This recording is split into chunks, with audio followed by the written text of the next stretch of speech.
तुम क्या कह रहे हो फाइज? Control yourself. मैं ठीक कह रहा हूँ। रेयान भाई डैड के काफी हद तक सारे एसेट्स बेच चुके हैं। Oh my God.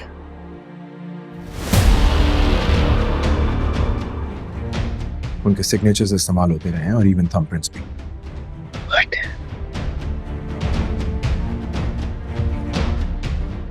मैं सोच भी नहीं सकता था रेयान भाई लालच में इस हद तक चले जाएंगे।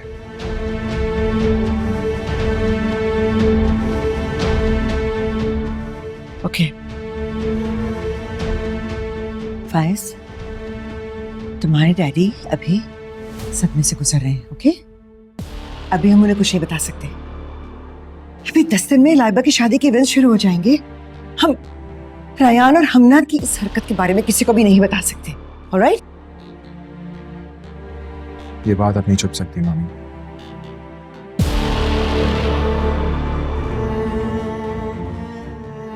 और डैड से बिल्कुल नहीं। You don't understand. हमारी नाक कट जाएगी सबके सामने।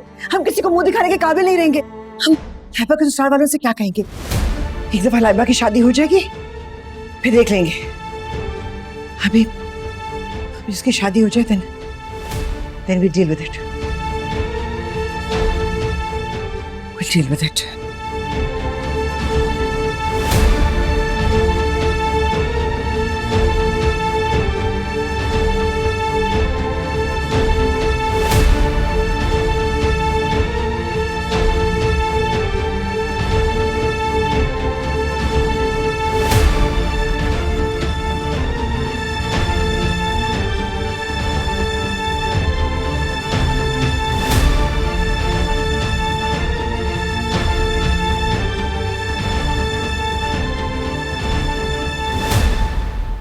ये सब कैसे हो गया रीम? इतना बड़ा हादसा हो गया, तुम लोग ने मुझे बताया तक नहीं। आप क्या करते भाई? क्या करता? किरपान पकड़ता मैं उस फाइज का। उससे पूछता मैं कि अगर यही सब करना था तो मेरी बहन का हाथ पकड़ के एहसान करने की क्या जरूरत थी। इतने बड़े सदमे को बर्दाश्त करने से बेहतर था कि नासिर की बारात वापस घर चले जाती और तुम हमारे घर की इज्जत बन के रह जाती। मुझे फाइज से इतनी कमजोरी की उम्मीद नहीं थी। भाई आप प्लीज परेशान ना हो, मैं ठीक हूँ। फिक्रमंद मत हो मेरे लिए। अबू है ना मेरे साथ, और आप मुझ पे यकीन करते हैं। आप मेरा सहारा है, काफी है मेरे लिए। हरीम, मेरा पासपोर्ट कंपनी के पास है, वरना मैं फौरन उड़कर चला आता। मुझे माफ कर दो हरीम। इतने बड़े दुख में मैं तुम्हारा सहारा नहीं बन सका।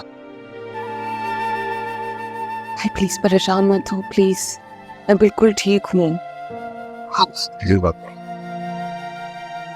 देखो बेटा, हरीम बिल्कुल ठीक कह रही है।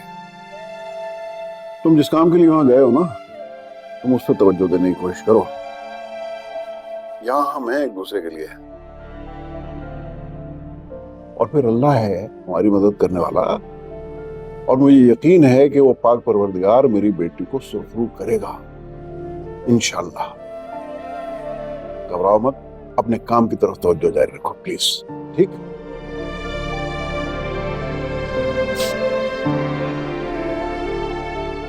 बात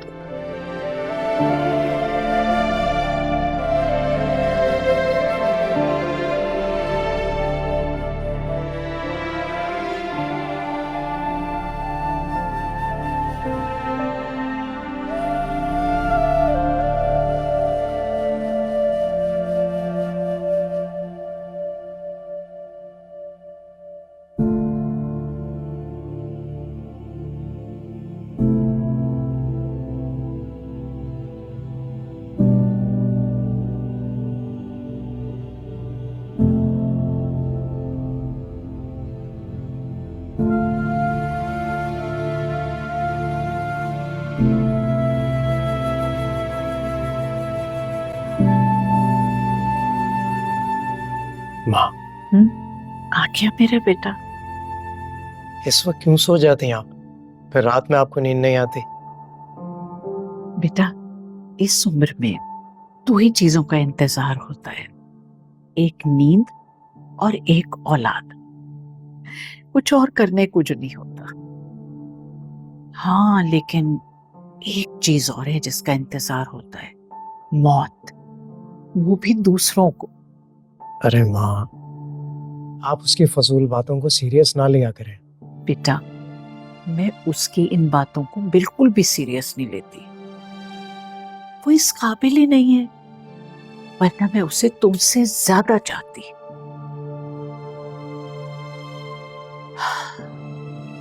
अच्छा हाँ, मेरे डॉक्टर के यहाँ से कॉल आई थी। कल मेरा रूटीन चेकअप है। तुम सुबह मुझे ऑफिस जाते हुए छोड़ दोगे? कल कोई और दिन नहीं रख सकते? कल कोई खास बात? नहीं, मैं ड्रॉप कर दूंगा आपको, बस अच्छे से तैयार हो जाइएगा।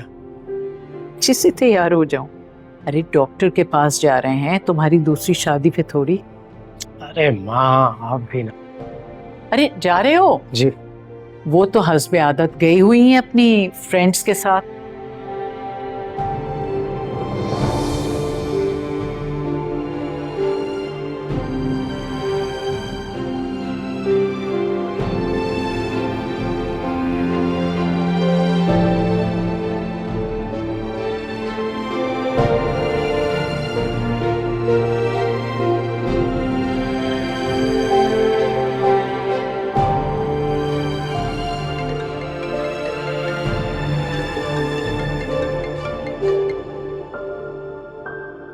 हेलो।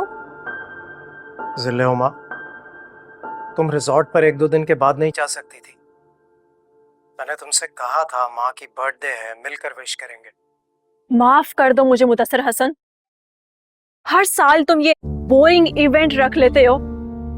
मेरे लिए साल का सबसे मुश्किल तरीन काम बन जाता है। हर साल तुम उनकी उस मुंह फट ओल्ड फ्रेंड्स को बुला लेते हो। मेरे लिए वो माहौल किसी जहन्नुम की सजा से कम नहीं होता। तुम इतना कड़वा कैसे सोच लेती हो? तुम्हारा हलक कड़वा नहीं हो जाता? उनकी तलखी सह सह कर मेरा पूरा वजूद नीला पड़ गया है मुदस्सिर हसन। और तुमने ये सवाल कभी अपनी माँ से तो नहीं पूछा?